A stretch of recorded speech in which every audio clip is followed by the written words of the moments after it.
फक्त एक वाटी गव्हाच्या पिठापासून अतिशय भन्नाट अशी रेसिपी मी आज तुमच्यासोबत शेअर करणार आहे। बरं, फक्त एक वाटी गव्हाच्या पिठापासून एवढा छान खमंग आणि 3 in 1 असा पदार्थ कसा काय बनवू शकतो। चला जास्त वेळ न घालवता लगेच रेसिपीला सुरुवात करूया। हाय हॅलो नमस्ते, मी पूजा, मी आणि बरंच काही या यूट्यूब चॅनलवर तुम्हा सगळ्यांचं अगदी मनापासून स्वागत करते। चला लगेचच आपण पाहूया फक्त एक वाटी गव्हाच्या पिठापासून आपण एवढा मस्त पदार्थ कसा करणार आहोत। ह्याचा आवाज सुद्धा मी तुम्हाला ऐकवते। आता पहा झालेले आहेत। पहा इथे मी एक कढई गरम होण्यासाठी ठेवलेली आहे। यामध्ये आपण सगळ्यात आधी एक पळी तेल घालून घेऊया।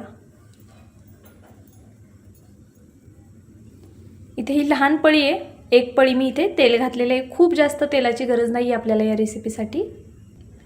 तर पहा आपलं इथे तेल ना छान गरम झालेलं आहे। यामध्ये आपण मोहरी घालूया। मोहरी छान तडतडून द्यायची, त्याचबरोबर जिरंसुद्धा घालून घ्यायचं।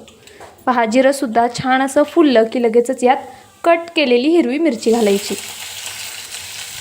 इथे मी 2 हिरव्या मिरच्यांचा वापर केला आहे। आता तुम्हाला तिखट किती प्रमाणात हवं आहे त्यानुसार तुम्ही मिरची घालू शकता। त्याचबरोबर इथे मी 1 चमचा पांढरे तीळ घेतलेले आहेत। तीळ ऑप्शनल आहेत, पण तीळ घातल्यामुळे ना पदार्थ हा अजून जास्त पौष्टिक होतो, त्याचबरोबर खायला सुद्धा रुचकर लागतो। यात मी थोडंसं हिंग घालून घेते। आता फोडणीमध्येच ना आपण इथे थोडी कोथिंबीर घालून घेऊया आणि आता ही फोडणी छान अशी मिक्स करून घेऊया। पहा अशा पद्धतीने मस्त अशी आपली ही फोडणी बसलेली आहे। आता पहा यामध्ये आपण अद्रक लसणाची पेस्ट घालूया। तुम्ही हवं तर लसूण ठेचून आणि अद्रक किसून सुद्धा घालू शकता। मी इथे पेस्टचा वापर केला आहे। आता ही पेस्ट तेलावरती थोडीशी परतवून घ्यायची। त्यानंतर लगेचच यामध्ये चिली फ्लेक्स घालायचे। चिली फ्लेक्समुळे ना आपला जो पदार्थ आहे तो दिसायला खूप सुंदर आणि देखणा दिसणार आहे, त्यामुळे चिली फ्लेक्स आवर्जून घाला। आता पहा इथे मी ना 1 वाटी पाणी घेतलेले आहे। आता तुम्हाला ज्या वाटीने मोजून पीठ घ्यायचे त्याच वाटीने मोजून पाणी घ्यायचं। तर इथे मी 1 वाटी पाणी घालून घेतलं। आता पहा या पाण्यामध्ये आहे ना आपल्याला मीठ घालून घ्यायचे चवीनुसार आणि ह्याला छान अशी उकळी काढून घ्यायची आपल्याला। आता छान उकळी येईपर्यंत आपण वाट पाहूया। तर पहा पाण्याला छान उकळी आलेली आहे। आता काय करायचं, एका हाताने थोडं थोडं करून हे पीठ यामध्ये घालायचं आणि हे लगेचच असं हलवून घ्यायचं। पहा अगदी या पद्धतीने छान असं मिक्स करायचं आहे। याच्या गाठी नाही झाल्या पाहिजे आणि गाठी झाल्या तरी त्या आपण फोडून घेणार आहोत। तर पहा इथे मी कंटिन्यू हलवत अशा पद्धतीने हे पीठ आता मिक्स करून घेते। तर पहा अगदी या पद्धतीने ना मी हे अगदी पटापट हलवायचं। गॅस एकदम बारीक ठेवायचा आणि याच्या गाठी न होता हे छान असं बघा मी मिक्स करून घेतलेलं आहे हे पीठ। आता हे पीठ आपण थोडा वेळ शिजून देऊया। थोडा वेळ म्हणजे कमीत कमी 5 मिनिटं तरी हे पीठ आपल्याला शिजून द्यायचं आहे, तरच आपला जो पदार्थ आहे तो छान असा होणार आहे आणि त्याला छान असं समोसा किंवा आलू कचोरी असेल किंवा आपली साधी कचोरी असेल त्याचा फ्लेवर कसा आला पाहिजे। आता यामध्ये आपण बटाटा तर घातला नाही आहे, मग नेमकं काय करायचं आहे ते पुढे समजणार आहे तुम्हाला। बटाटा कधी घालायचा, कसा घालायचा, त्यामध्ये फिलिंग तर भरायचं नाही आहे आपल्याला। पीठ न मळता किंवा आपण न लाटता ही कचोरी करणार आहोत, तर ती कशा पद्धतीने करणार आहे ते पुढे समजेलच। त्यासाठी व्हिडिओ नक्कीच शेवटपर्यंत पहा। आणि पहा आता हे ना मी झाकण न ठेवता एक 5 मिनिटं मध्ये मध्ये हलवत छान शिजवून घेते पीठ आणि नंतर तुम्हाला दाखवते। इथे मी 2-3 मिनिटं आहे ना हे छान असं होऊन दिलेलं आहे। 2-3 म्हणजे जवळपास आता 4 ते 5 मिनिटं झालेली आहेत आणि पीठ पण पहा आपलं मस्त असं शिजलेलं आहे। आता हे आपण एका भांड्यामध्ये काढून घेऊया आणि थंड करण्यासाठी ठेवूया। इथे मी एक भांडं घेतलं आहे मोठं, यामध्ये मी हे पीठ आता काढून घेणार आहे। अशा पद्धतीने आपल्याला आहे ना हे पीठ थंड करून घ्यायचं आहे, म्हणजे कसं आपल्या हाताला सुद्धा चटके बसणार नाही आणि त्यानंतरनं जी पुढची प्रोसेस आहे ती करायची आहे। तर आता हे पीठ आधी मी थंड होऊन देते आणि मग तुम्हाला दाखवते। तर पहा इथे हे आपलं जे बॅटर आहे ना हे बऱ्यापैकी आता थंड झालेलं आहे।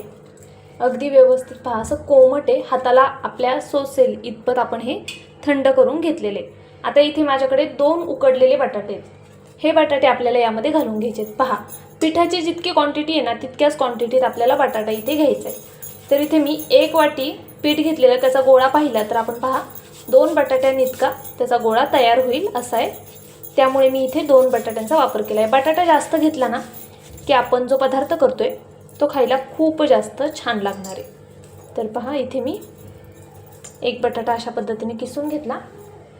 आता असाच आपण दुसराही बटाटा हा किसून घेते आणि मग तुम्हाला दाखवते. तर पहा मी इथे संपूर्ण हे दोन्ही बटाटे किसून घेतले. यामध्ये अगदी थोडंसं मीठ घालूया. आपण पीठ शिजताना मीठ घातलेलं आहे त्यामुळे आत्ता मीठ आपल्याला थोडं कमी घालायचं आहे. सोबतच कोथिंबीर घालून घेणार आहे इथे मी कट केलेली. आणि त्यानंतरनं यामध्ये आपल्याला घालायचं आहे चाट मसाला आणि मिरे पावडर. तर इथे चाट मसाला घेतला आहे मी जवळपास अर्धा चमचा आणि अर्धा चमचा मिरे पावडर घेतलेली आहे. जर तिखट नको असेल मिरे पावडर स्किप केलीत तरी चालेल किंवा सुरुवातीची हिरवी मिरची स्किप केलीत तरीसुद्धा चालणार आहे. आता यामध्ये आपल्याला अजून एक सगळ्यात महत्त्वाचा जिन्नस घालायचा आहे, तो म्हणजे 1 ते 1.5 चमचा बेसन पीठ. आणि हा ऑप्शनल नाही आहे, आवर्जून घाला.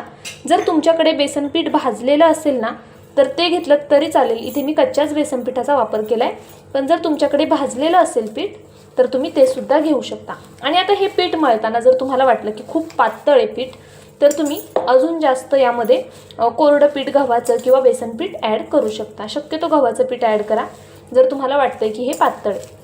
तर पहा मी आता असं हलक्या हाताने हे सर्व आधी एकजीव करून घेते. संपूर्ण पिठामध्ये बटाटा आणि मसाले असे एकजीव झाले पाहिजे अशा पद्धतीने मी हे छान मळून घेते आणि मग तुम्हाला दाखवते. तर पहा इथे ना हे थोडंसं मला ओलसर वाटतंय त्यामुळे मी गव्हाचं पीठ घेणार आहे. अगदी थोडं घेतलं आहे. पहा अशा पद्धतीने छान असं हे आपण ह्याला लावून घेऊया आणि हे पीठ छान असं मळून घेऊया. तर अशा पद्धतीने पहा मी इथे छान असा ह्याचा गोळा तयार करून घेते. तर पहा इथे ना आपलं पीठ मळून तयार झालेलं आहे. याला मी थोडंसं तेल लावून घेणार आहे. हात धुवायचे आहेत आपल्याला तेल लावल्यानंतर ना आणि मग अशा पद्धतीने हे पुन्हा छान असं मिक्स करून घ्यायचं आहे. असं तेल लावल्यामुळे काय होतं आपला हा जो पिठाचा गोळा आहे तो छान असा चमचमीत तयार होईल.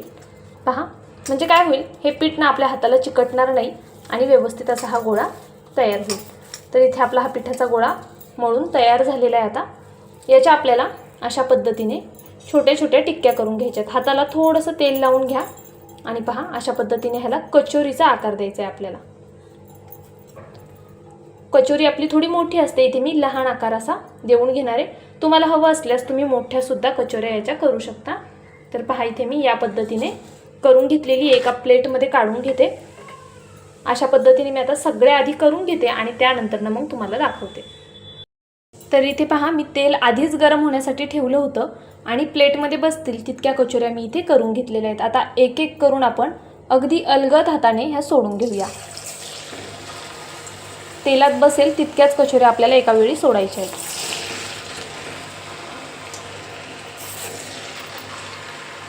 पहा गॅसची फ्लेम अगदी बारीक आहे. बारीक गॅसवरच आपल्याला ह्या छान अशा तळून घ्यायच्या आहेत. पहा याचा रंग थोडा बदललेला आहे. जोपर्यंत याचा रंग बदलत नाही ना तोपर्यंत अजिबात याला आपण हात लावायचा नाही आहे. अशा पद्धतीने रंग बदलला की ह्याला पलटी करून घेऊया. दोन्ही साईडनी छान असा रंग येईपर्यंत खरपूस खमंग आपल्याला ही कचोरी किंवा टिक्की भाजून घ्यायची म्हणजेच तळून घ्यायची. आता ही तुम्ही शॅलो फ्रायसुद्धा करू शकता. पॅनमध्ये थोडंसं तेल टाकून ह्याला तुम्ही शॅलो फ्रायसुद्धा करून घेऊ शकता. आपला समोसा किंवा कचोरी आलू कचोरी असते ना अगदी त्या पद्धतीची ही कचोरी आपली तयार होणार आहे. मी पुढे तुम्हाला दाखवेलच. व्हिडिओ शेवटपर्यंत नक्कीच पहा. इथे मी मीडियम टू लो फ्लेमवरच आपल्याला ह्या कचोऱ्या तळून घ्यायच्या. ते म्हणजे कसं आतपर्यंत पीठ शिजलं जाईल. तसंही आपण 5-6 मिनटं हे पीठ शिजवून घेतलेले, पण तरीसुद्धा आहे ना आपल्याला हे थोडं छान होऊन द्यायचं आहे म्हणजे आतपर्यंत ही कचोरी छान शिजली जाईल आणि खायलासुद्धा छानच लागेल. तर पहा इथे मी पुन्हा हे पलटी करून घेतलं. या पद्धतीने छान असं थोडा वेळ आपण हे होऊन देऊया.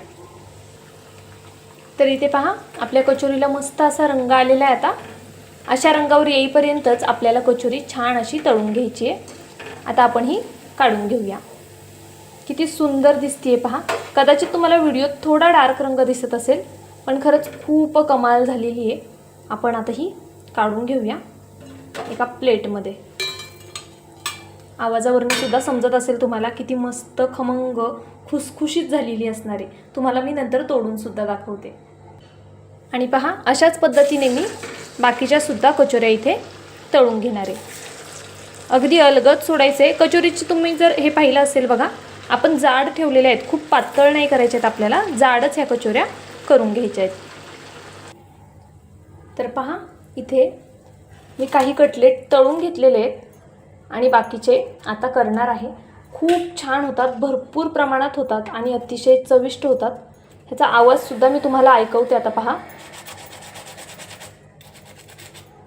अतिशय मस्त असे झालेले आहेत पहा. खूप भन्नाट होतात, आतमधून ना असे सॉफ्ट राहतात आणि वरतून अतिशय कुरकुरी किंवा कटलेट तयार होतात. आता हे कटलेट किंवा कचोरी आहे ना, तुम्ही हिरवी चटणी त्याचबरोबर आपली जी चिंचगुळाची चटणी असते ना त्यासोबत एन्जॉय करू शकता. इथे पहा मी मस्त अशी हिरवी चटणी घेतलेली आहे. यावरती अशा पद्धतीने थोडीशी घालून घ्यायची आणि थोडीशी चिंचगुळाची चटणी. खूप छान लागतं खरंच. एकदा नक्की ट्राय करा. केल्यानंतर मला कमेंट करून कळवायला विसरू नका. नवीन असाल तर सबस्क्राईबसुद्धा करून घ्या. त्याचबरोबर व्हिडिओ कुठून पाहताय ते सुद्धा सांगायला विसरू नका. अशाच छान छान रेसिपीज पाहत राहा, खात जा, करत जा. महत्त्वाचं म्हणजे माझ्या रेसिपी पाहून करत जा. खूप कमाल झालेली आहे. नक्की एकदा ट्राय करा. केल्यानंतर कमेंट करून कळवायला विसरू नका. उद्या भेटूया अशाच एका छानशा रेसिपीसोबत. तोपर्यंत bye. Thank you so much for watching.